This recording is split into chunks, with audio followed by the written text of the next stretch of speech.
Salut la compagnie, c'est Jules Melon et aujourd'hui, dans l'impro ciné-critique, je vais vous parler d'une comédie française qui fête ses 40 ans, hein, un ou deux jours près, que je voulais découvrir depuis longtemps, qui a sa petite réputation dans l'underground, mais qui n'est pas forcément très réputée par rapport, en tout cas, à son casting.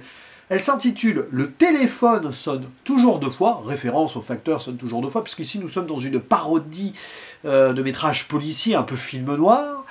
Et c'est réalisé par le regretté Jean-Pierre Verne, qui n'a fait que 2 métrages par la suite, qui avait commencé en tant qu'assistant réalisateur sur un film des Charlots, et qui réunit donc au scénario et dans les rôles principaux Didier Bourdon, Bernard Campan et Pascal Légitimus, qui seront par la suite les inconnus. Nous sommes 10 ans ici avant Les Trois Frères, dont je parlerai cette année parce qu'il fêtera ses 30 ans, ça c'est un film culte me concernant, et avant qu'il ne soit même connu à la télévision. Ils n'étaient pas 3 à l'époque, mais 5, ils formaient les 5, c'est le nom de la troupe, avec Smaïn, qui depuis a fait son petit bonhomme de chemin en solo, et un certain Seymour Bruxelles qui a quitté le milieu, je crois qu'il est dans la médecine plus ou moins maintenant. Et donc, ils sont là, à l'écriture et à l'interprétation. Smaïn n'a pas écrit, d'ailleurs, Smaïn sera le premier à partir peu de temps après le film. Et ils sont entourés de beaucoup de gens très célèbres, qui apparaissent plus ou moins longuement. On a quand même Jean-Claude Brialy, qui joue le flic, le commissaire, très intéressant. Clémentine Célarié, qui interprète à la fin, on va dire, un personnage qui va avoir une importance dans l'intrigue, forcément. On reconnaîtra également Michel Constantin, Darry Cole, Patrick Sébastien qui joue un faux aveugle, Henri Courceau est là. Alors Henri Courceau c'est surtout l'un des notaires des Trois Frères. Dans une scène là où on le voit, bon je reviendrai sur certaines choses puisqu'il y a des petits clins d'œil, que ce soit des films d'avant ou de certains films d'après. Olivier Bonnet, Michel Galabru, Jean-Yann, et oui il est là, le temps d'une scène, Michel Crébadès. Bref, il y a du monde, il y a même Stone. Oui, de Stone et Charlotte qui apparaît dans un flashback. Voilà, Dominique Pinon aussi, voilà. Bon, bref, il y a beaucoup de gens. Pour un truc un peu burlesque, absurde, cartoonesque peut-être parfois. L'humour des inconnus est déjà là, oui, mais peut-être plus si affinité. L'histoire est assez limpide. Il y a un tueur qui téléphone, donc avant d'achever ses victimes, il ne tue que des femmes. Et on le voit, il tue avec le cadran, il enfonce le cadran sur le front, c'est la première scène du film. La police est sur ses trousses. Normal, vous allez me dire. Mais nous avons un détective privé qui est en quête de notoriété, qui s'appelle Marcel Bichon de son vrai nom, mais il s'est fait renommer en Mark L. Bichon. Ah oui, parce qu'il veut être vraiment le détective de film noir, avec son imperméable et tout. Qui veut donc coffrer le tueur avant la police. Et pour ceci, il va avoir besoin de ses amis d'enfance qu'il va retrouver.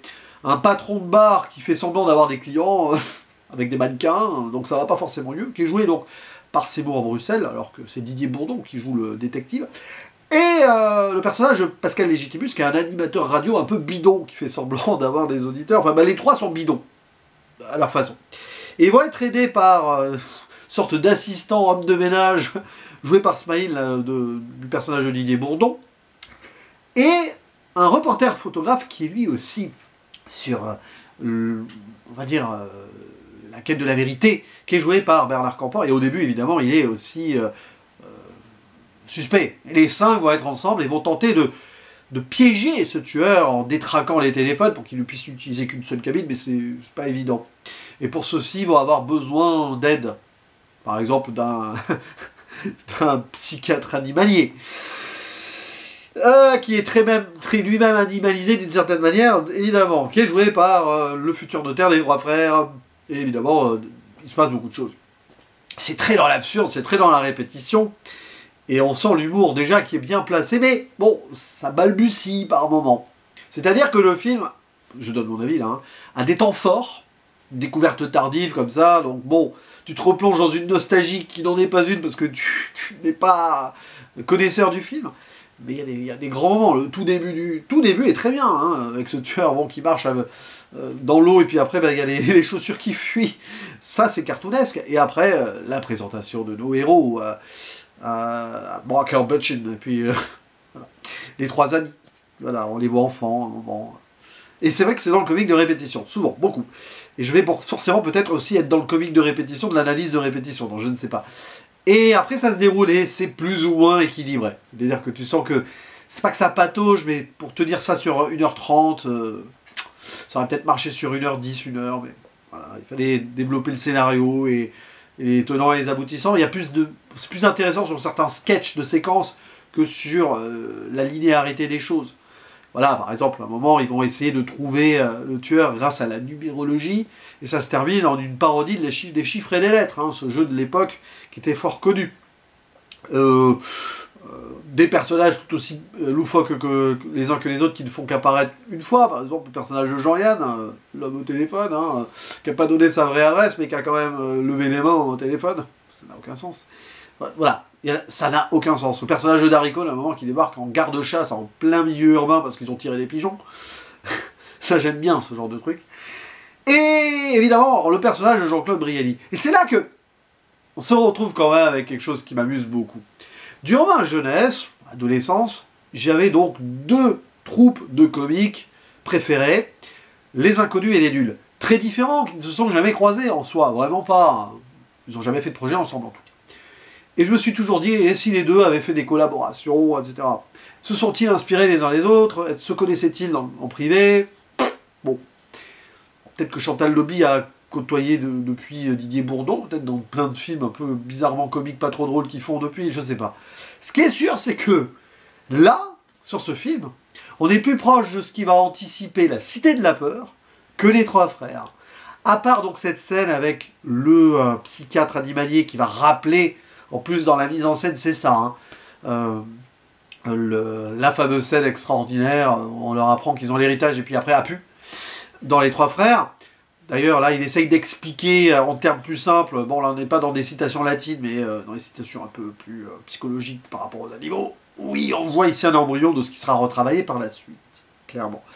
Mais sinon, c'est plus la Cité de la Peur, notamment avec le personnage du commissaire joué par Jean-Claude Brialy qui attire les médias autour de lui et qui joue la star, comme le commissaire Bialès, interprété par Darmon, donc dans ce film cultissime sorti quelques années après. Alors, je ne saurais dire s'il est nul, Alain Chabat, à l'écriture surtout, hein, enfin, ils ont écrit ça à 3 probablement, mais ont été inspirés par exactement ce film-là, pourquoi pas.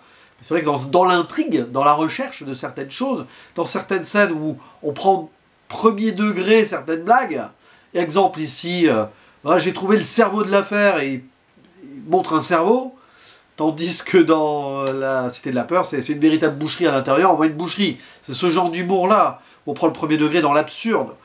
Et c'est vrai que pour le coup, je sais pas, il y a des parallèles. Mais bon, après, ça se déguste à part, forcément, aussi. Il y a des moments où c'est l'humour de l'époque, mais il y a quand même un petit discours sur la société où la police va prendre le personnage de Smaïn comme coupable rêvé. Il y a une scène où on voit, il y a un témoin qui est joué par Pierre Rep, son dernier rôle d'ailleurs, où il doit découvrir, il doit dire qui serait le coupable. Vous avez 4 flics, et donc le personnage maghrébin au milieu. On s'en amuse, hein. Smaïn, il en a fait son humour dessus aussi, hein, sur l'intégration ou non dans la société et tout ça. Mais bon, oui, c'est sûr que ça a mal vieilli. L'histoire de la taupe, à un moment, c'est comme ça qu'ils arrivent à... Enfin, que le personnage du détective arrive à convaincre son pote patron de bar, enfin, ancien pote, on sent au début, mais bon, parce qu'il aurait des informations sur quelqu'un qui l'a balancé en cours, et c'était la taupe. Et la taupe, en fait, bah, la taupe, ça revient à la fin du film, l'idée de la taupe. Et le personnage de Michel Crémadès, à un moment, j'aime beaucoup cet acteur, Michel Crémadès, qu'on a vu après dans différents Astérix live action et dans Les Visiteurs 2, c'est lui qui chantait dans le karaoké, enfin pas le karaoké mais le truc du mariage là. Voilà, voilà. Ah oui, j'ai oublié, il y a Jean Reno aussi qui apparaît comme assistant de Michel Galabru, mais Jean Reno il n'était pas très connu à l'époque. Il avait fait un premier film de Besson, hein, et à part ça, pas grand chose encore. C'est vraiment, voilà, c'est fort. Et puis bah ouais, après il y a à boire à manger là-dedans. Il y a à boire et à manger. C'est qu'on voit déjà... l'alchimie, Bernard Campan, Légitimus et Bourdon, plus que les 2 autres. Quoique, quand même, je pense que Seymour Bruxelles, c'est juste qu'il a voulu faire autre chose. Smaïn, on voyait qu'il était déjà un peu à part et qu'il pensait à autre chose. Ça se sent. Qu'il n'est pas dans l'écriture. Son personnage est un peu sorti de l'intrigue et il est remis aussi. Voilà. Il lui arrive des choses étranges en film. Et on voit des grands acteurs, quand même, hein, à leur façon. Surtout Bernard Campan, c'est quand même le meilleur acteur de tous. Des Inconnus. C'est celui qui a eu la meilleure carrière post-Inconnu aussi, hein, selon moi. à la réalisation et en tant que comédien. Et oui, ça fait le café, alors c'est un peu longué par moment, mais il y a l'ambiance, on retravaille le film à l'américaine dans un humour à la française. Et c'est amusant parce que on voit que c'est un film qui s'inscrit dans l'humour français au cinéma des années 80. On va penser par exemple à une scène, un moment avec ce Père Noël en plein mois de septembre, une ambiance un peu sombre avec une musique un peu jazzy et tout. Au Père Noël est une ordure, sorti 3 ans avant, bien sûr. On va penser aussi à 2h moins le quart avant Jésus-Christ et au film de Jean-Yann au sens large, et surtout celui-ci, Jean-Yann apparaissant là, dans le sens où on a carrément une homosexuelle discothèque, ça, si vous avez la référence dans le film de Jean-Yann, avec Coluche et Michel Serrault. Là, il y a un moment, il y a ça. C'est pas dans l'Empire romain, on n'a pas le côté anachronique qui va avec, mais on sent quand même qu'il y a un prolongement de ces films qui ont quand même eu leur succès et qui ont eu leur côté culte peu avant, donc ici... l'apparition de celui-ci. Je crois que l'un c'est 82, l'autre c'est 83, hein, si je ne me trompe pas, donc on est dedans. Donc oui, on peut s'amuser de cela. Et puis la résolution est extraordinaire en soi. Voilà. Il y a même une scène au cimetière où ils sont déguisés. Enfin, ouais, voilà. Ça marche par bribes comme ça. Donc c'est vrai que ça ne fait pas le film culte d'humour possible. Mais je me dis que si je l'avais vu à l'époque, en même temps que Les Pères Noël est une ordure, ou 2h moins le quart avant Jésus-Christ, ou Les Trois Frères, hein, parce que c'est des films que j'ai découverts dans les années 90, ça, et La Cité de la Peur. Bon, ça serait en dessous de ces deux derniers, certainement. Même 2h moins le quart avant Jésus-Christ, et puis même Le Père Noël est une ordure, ça serait en dessous, je pense, quand même, quoi qu'il arrive, parce que ça, c'est 4 films cultes de mes comédies de ces années-là. Mais je pense que je l'aurais plus apprécié dans le contexte de l'époque. Là, ça reste quand même sympathique. Patrick Sébastien qui fait son Jean Gamin, en faux aveugle, là, qu'on voit au début d'ailleurs aussi. Non, mais voilà, il y a des moments, franchement, on s'amuse bien. S'amuse bien, le premier meurtre est assez fendard aussi, y compris dans la mise en scène. Il y a des moments au point de vue subjectif aussi, il y a des tentatives derrière, hein, et ça donne un film que je vous invite à découvrir. Pas forcément facile à trouver, mais bon. Ça faisait un moment que je l'avais en ma possession, donc il fallait bien que je le tente. Le téléphone sonne toujours 2 fois. N'hésitez pas à dire en commentaire ce que vous pensez de ce film, s'il a fait partie de vos métrages cultes dans le temps, ou si vous l'avez découvert plus récemment, hein, ça sera toujours intéressant de comparer. Et oui, promis, cette année je parlerai des Trois Frères, même peut-être de sa suite. Hein, autant se faire du mal. Mais ça sera pour d'autres numéros d'un procédé critique. En attendant, je vous dis à la prochaine. Ciao.